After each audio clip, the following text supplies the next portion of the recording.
Fala, leitores da Bíblia! Hoje a gente vai retomar a nossa leitura bíblica diária e eu estou muito feliz de retornar das férias. Passei 15 dias sem gravar vídeos e agora estou retomando então junto com vocês a nossa leitura. Vamos começar da onde a gente parou. O último vídeo foi a leitura de Tiago, capítulo 1, e hoje nós vamos ler Tiago, capítulo 2. Vamos então à leitura desse texto, desta carta tão importante para a nossa vida. Ela é muito prática, ela toca em pontos sensíveis da nossa caminhada, ela confronta em diversos aspectos os nossos pecados. Então é muito importante a gente ler atentamente a essa carta tão preciosa. Então, Tiago, capítulo 2. Meus irmãos, não tenhais a fé em nosso Senhor Jesus Cristo, Senhor da glória, em acepção de pessoas. Se, portanto, entrar na vossa sinagoga algum homem com anéis de ouro nos dedos, em trajos de luxo, e entrar também algum pobre andrajoso, e tratardes com deferência o que tem os trajos de luxo, e lhe disserdes, tu, assenta-te aqui em lugar de honra, e disserdes ao pobre, tu, fica ali em pé, ou assenta-te aqui, abaixo do estrado dos meus pés. Não fizestes distinção entre vós mesmos, e não vos tornastes juízes, tomados de perversos pensamentos? Ouvi, meus amados irmãos, não escolheu Deus os que para o mundo são pobres, para serem ricos em fé e herdeiros do reino que ele prometeu aos que o amam? Entretanto, vós outros menosprezastes o pobre. Não são os ricos que vos oprimem, e não são eles que vos arrastam para tribunais? Não são eles os que blasfemam o bom nome que sobre vós foi invocado? Se vós, contudo, observais a lei régia, segundo a Escritura, amarás o teu próximo como a ti mesmo, fazeis bem. Se todavia fazeis acepção de pessoas, cometeis pecado, sendo arguidos pela lei como transgressores. Pois qualquer que guarda toda a lei, mas tropeça em um só ponto, se torna culpado de todos. Porquanto aquele que diz, não adulterarás, também ordenou, não matarás. Ora, se adulteras, porém matas, vens a ser transgressor da lei. Falai de tal maneira e de tal maneira procedei, como aqueles que hão de ser julgados pela lei da liberdade, porque o juízo é sem misericórdia para com aquele que não usou de misericórdia. A misericórdia triunfa sobre o juízo. Até aqui, por enquanto, veja que ele está trabalhando aqui a questão da acepção de pessoas. E o princípio geral que ele recorre é este aqui: amarás ao teu próximo como a ti mesmo. Esse é o princípio geral da lei de Deus, a lei régia, como está sendo colocado aqui. A lei régia, segundo a Escritura, é essa: amarás o teu próximo como a ti mesmo.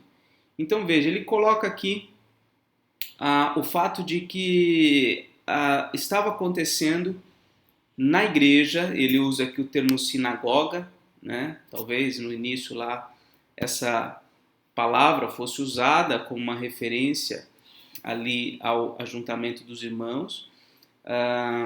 Talvez não, isso era usado. A sinagoga, na verdade, vem de um contexto judeu, era o lugar onde os judeus se reuniam aos sábados, e os cristãos passaram também a se unir em sinagogas, né, em pequenas igrejas, para leitura, para oração, para o culto ao Senhor. Então, ele diz aqui da possibilidade, ou na verdade do fato de que as pessoas naquele momento estavam propensas a fazer acepção de pessoas, ou seja, receber aqueles que aparentemente trariam alguma honra para a igreja, alguma honra para a liderança, aqueles que poderiam fazer suas ofertas num volume maior de recursos, aqueles que trariam, enfim, benefícios para aquela comunidade. E então as pessoas geralmente são propensas a isto, né? E consequentemente também quando chegam aqueles que não vão trazer benefícios materiais, aparentemente, ou aqueles que vêm de uma maneira mal vestida, de uma maneira mal diferente daquilo que é o habitual na igreja, geralmente acontece a acepção, né? Geralmente acontece essa distinção. E ele está condenando veementemente isto, porque isso não faz parte do Evangelho. A vida cristã, ela deve nos levar a enxergar os homens como iguais diante de Deus, como imagem e semelhança de Deus. E devemos amar a todos indistintamente, né? Devemos tratar todos com igual deferência. Aqui a palavra deferência não é diferença, ok? A palavra deferência significa respeito, honra. Tratar alguém com deferência é considerar essa pessoa uma pessoa distinta, uma pessoa digna de honra. Ok? Então nós devemos fazer isso com todos, não só com os que se vestem de forma luxuosa, mas também com aqueles que se vestem de uma forma mais simples, porque eventualmente não tem recursos. Devemos tratar todos de igual maneira, tá bom? Veja que aqui ele não está propondo uma luta de classes, de que nós devemos priorizar os pobres em detrimento dos ricos. Não, não é isto. O que a palavra nos traz aqui é a igualdade entre todos. Devemos amar a todos, não da mesma forma, sem diferença em relação às posses, sem diferença em relação à posição que aquela pessoa ocupa na sociedade. E aqui, na segunda parte, ele fala que esse pecado ele deve ser tomado cuidado com ele, porque quando nós pecamos em um ponto da lei, seja ele qual for, nós já nos tornamos transgressores da lei. Né? Para que nós sejamos transgressores, nós não precisamos desobedecer todos os pontos da lei. Basta que nós transgridamos um ponto apenas para que nós nos tornemos transgressores da lei. Okay? Então ele fala aqui que o juízo ele vem para com todos os transgressores da lei. Nós devemos tomar cuidado para não incorrer em nenhuma transgressão. Devemos tratar todos de igual maneira. E amar ao próximo como a nós mesmos inclui a honra às autoridades, inclui a preservação da propriedade das pessoas, inclui a preservação dos relacionamentos das pessoas, inclui a preservação da honra das pessoas, inclui a preservação da vida das pessoas, inclui todas essas coisas. Então, amar ao nosso próximo é cumprir a lei, ok? Agora, a segunda parte fala sobre a fé. A fé sem obras é morta. Vamos ler então a partir do versículo 14. Meus irmãos, qual é o proveito se alguém disser que tem fé, mas não tiver obras? Pode acaso semelhante fé salvá-lo? Se o irmão ou irmã estiverem carecidos de roupa e necessitados de alimento cotidiano, e qualquer dentre vós lhes disser, ide em paz, aquecei-vos e fartai-vos, sem contudo lhes dar o necessário para o corpo, qual é o proveito disso? Assim, também a fé, se não tiver obras, por si só está morta. Mas alguém dirá, tu tens fé e eu tenho obras. Mostra-me essa tua fé sem obras, e eu, com as obras, te mostrarei a minha fé. Crês tu que Deus é um só? Fazes bem. Até os demônios creem e tremem. Queres, pois, ficar certo, ó homem insensato, de que a fé sem as obras é inoperante? Não foi por obras que Abraão, nosso pai, foi justificado quando ofereceu sobre o altar o próprio filho Isaque?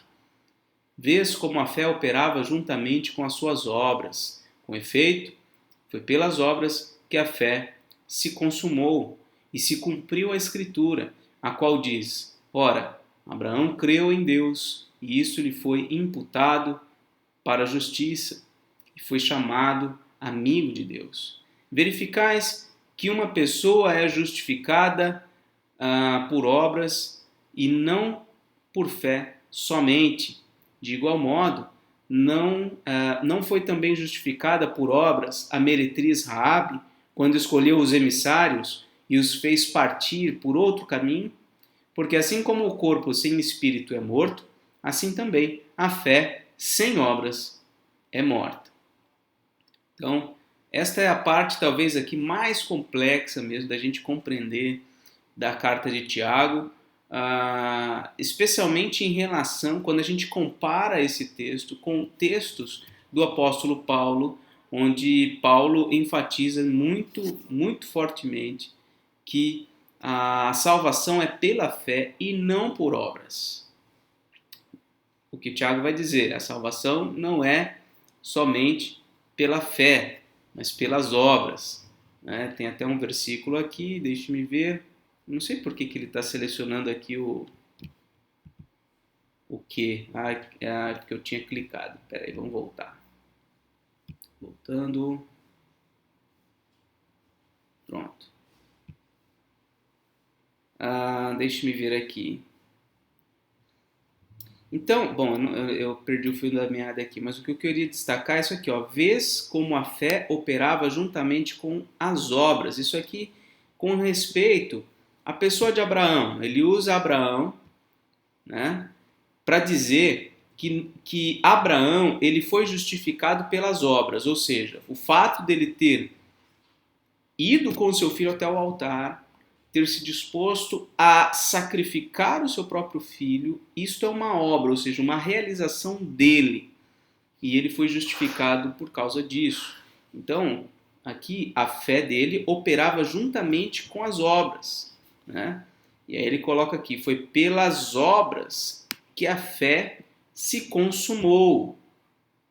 Foi pelas obras que a fé se consumou, ou seja, o argumento dele é que a fé sem obras é morta, ou seja, não existe uma fé verdadeira, genuína, uma fé salvadora, sem estar acompanhada de obras, sem estar acompanhada de realizações que comprovem a existência dessa fé genuína. Esse é o ponto que ele está colocando aqui. Ele usa também aqui a pessoa de Raabe, né? Não foi também justificada por obras a meretriz Raabe quando acolheu os emissários e os fez partir por outro caminho. Então, ou seja, o fato dela crer levou ela a acolher os emissários ali do povo quando chegavam em Jericó e a fazê-los partir por outro caminho para não serem pegos. Então, a fé dela levou ela a agir desta maneira. Então, a fé é sempre acompanhada de obras. Não existe fé sem obras. É este o argumento que ele está colocando. Aqui ele coloca aqui, onde está?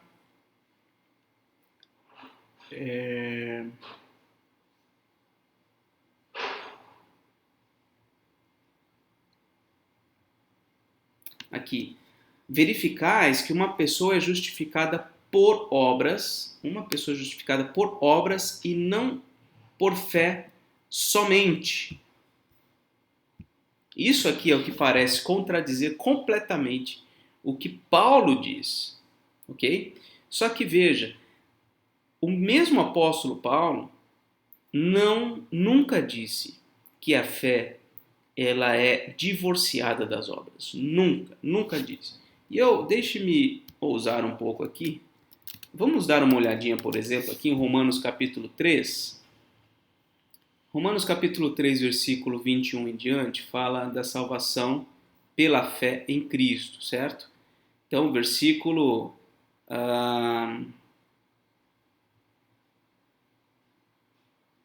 Aqui o versículo 22, justiça de Deus mediante a fé em Jesus Cristo, para todos os que creem, porque não há distinção, todos pecaram, carecem da glória de Deus, sendo justificados gratuitamente por sua graça, mediante a redenção que há em Cristo Jesus, a quem Deus propôs no seu sangue, como propiciação, aqui, mediante a fé, para manifestar a sua justiça. Ok. Então, o que ele está dizendo aqui? Que a salvação, a justificação, é pela fé. Aqui, ó. Vamos sublinhar algumas vezes aqui que ele coloca. Mediante a fé.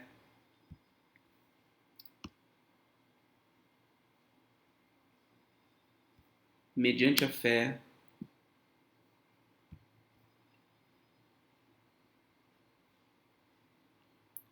Ok?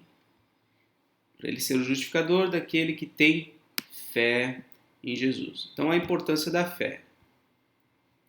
Tá?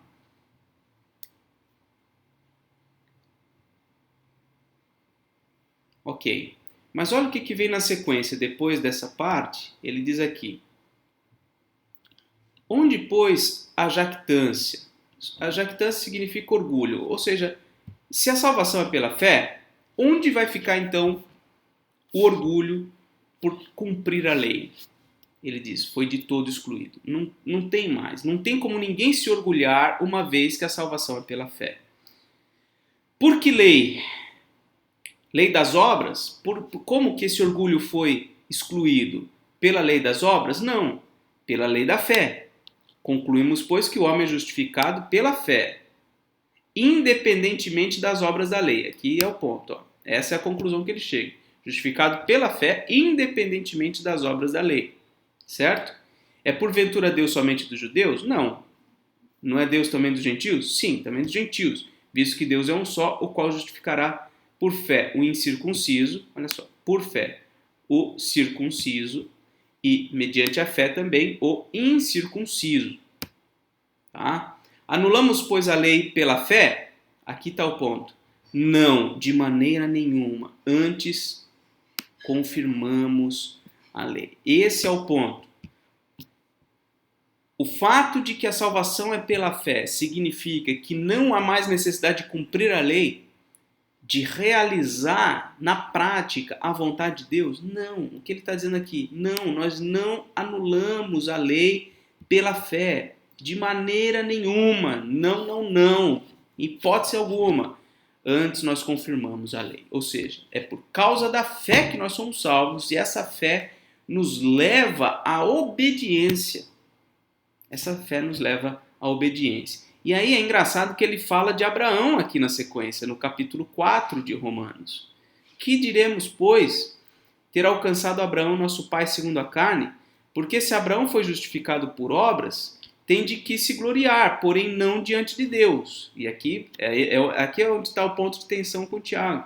Parece que ele está dizendo, olha, Abraão não foi justificado por obras, foi justificado somente pela fé, né? Olha só, Abraão creu em Deus e isso lhe foi imputado para a justiça. É isso que está lá em Gênesis capítulo 15, versículo 6. Aí ele diz, ora, ao que trabalha, o salário não é considerado como favor, e sim como dívida. Mas ao que não trabalha, porém crê naquele que justifica o ímpio, a sua fé lhe é atribuída como justiça. Ele está dizendo que Abraão foi justificado pela fé e não por obras. Tá? É assim também que Davi declara ser bem-aventurado o homem a quem Deus atribui justiça. Ele vai citar aqui o Salmo 32, né? Vem, pois, esta bem-aventurança exclusivamente aos circuncisos ou também aos incircuncisos? Visto que dizemos, a fé foi imputada a Abraão para a justiça. Como, pois, lhe foi atribuído, estando ele já circuncidado ou circunciso? Ele está tratando aqui dessa questão da circuncisão e circuncisão. Deixa eu achar o ponto aqui, peraí. Aqui, ó, não foi por intermédio da lei que a Abraão ou a sua descendência coube a promessa de ser herdeiro do mundo, e sim mediante a fé. Pois se os da lei é que são os herdeiros, anula-se a fé e cancela-se a promessa, porque a lei suscita a ira, mas onde não há lei, também não há transgressão. Então o que ele está dizendo é que Abraão ele não foi justificado por meio da obediência à lei, mas sim por causa da justiça que vem pela fé. Então essa é a ênfase que ele está dando. Essa é a razão, porque provém da fé, para que seja segundo a graça, a fim de que seja firme a promessa para toda a descendência, não somente ao que está no regime da lei. Abraão, esperando contra a esperança, creu para vir ser pai de muitas nações. E assim ele vai falando. Deixa eu ver se ele vai tocar no ponto que eu estou pensando aqui. Ok. O fato é que assim, ele está dizendo assim, que Abraão foi justificado pela fé e não por obras. Tiago está dizendo que Abraão foi justificado por obras e não somente pela fé. Será que eles estão contraditando um ao outro? O que eu entendo disso aqui? Eu entendo que os dois estão dando ênfases diferentes a uma mesma realidade. Qual que é a realidade? Qual que é o princípio que ambos concordam?